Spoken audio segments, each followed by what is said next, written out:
Okay, so we're going to talk about something real ugly about this. This is a really ugly ice jam that's accumulated. I'm just going to shoot like a one or 2 minute video here.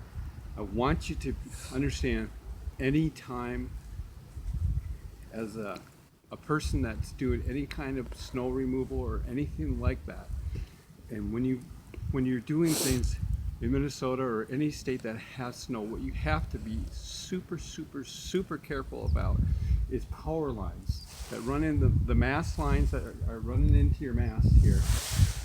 That power line right there, you have to stay away from that stuff. That's no joke.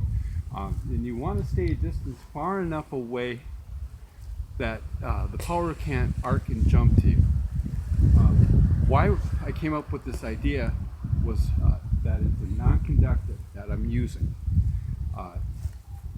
for the power sake of it.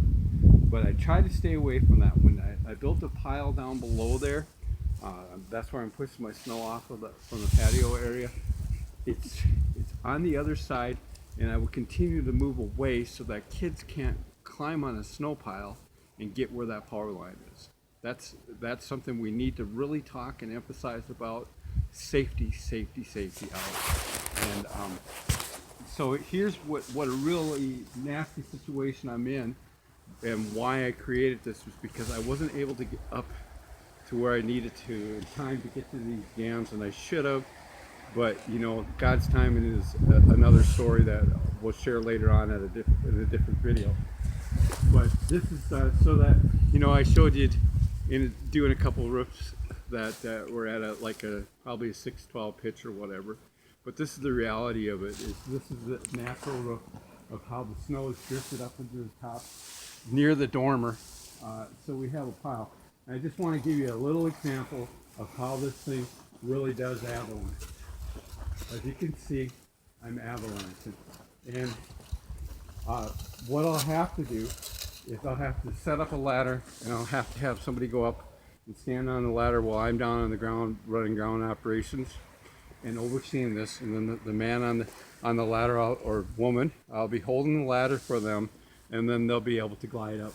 And we'll have to have a little bit longer extensions to get to the top of it. But let's just say what I'm trying to show you is how, with the glider, I cut underneath these piles and I create that avalanche.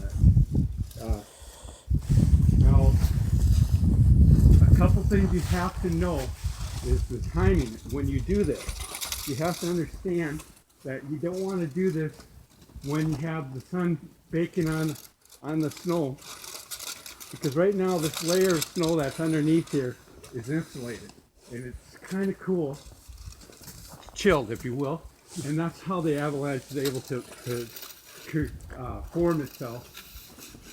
Now let's just see, you know, this is the office, so I can get up in this area and get that nice big sucker out of the way.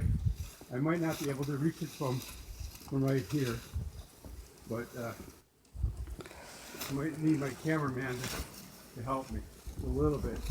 But you see, he could be my eyes, because what happens is once you walk out of you get behind here, I lose that pitch sight where my pitch is, and then I can't see where I'm at. So the idea, as you can see, we don't want to do work. Work is a bad thing with this. I don't want this to be something that's going to exhaust me. I just want to get underneath it and keep creating the avalanche.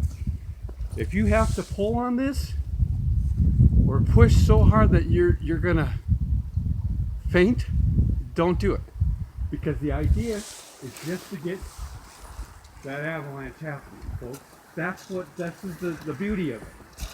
I have not picked up, like I said, I have to be concerned about where that power line is, where that mass is coming. I'll pull the snow that way a little bit, pull it over away from that. But what's going to happen, even this little bit, when Mr. Sunshine comes down here and gets on this, finds the roof, he's going to put some heat on there, and and later on this afternoon, that's when the real magic will happen, because it'll start melting this. You don't want to, you want to stay with the glide. You want this thing to just glide up and down, staying with the pitch. If you don't stay with the pitch, then you're doing it wrong. And the idea is to stay at the base of this the entire time. To stay at the base the entire time. And I can tell that I have some pretty good ice happening here. This is one of the thoughts that I had. I could cut in an area like that, but I just said it's wrong. If I start getting higher on that drift up there, it's not going to avalanche. It's not going to do what it's supposed to do. So patience is another part of it. If you don't have somebody to help you with the ladder to get up there and do it, then don't do it. Just wait.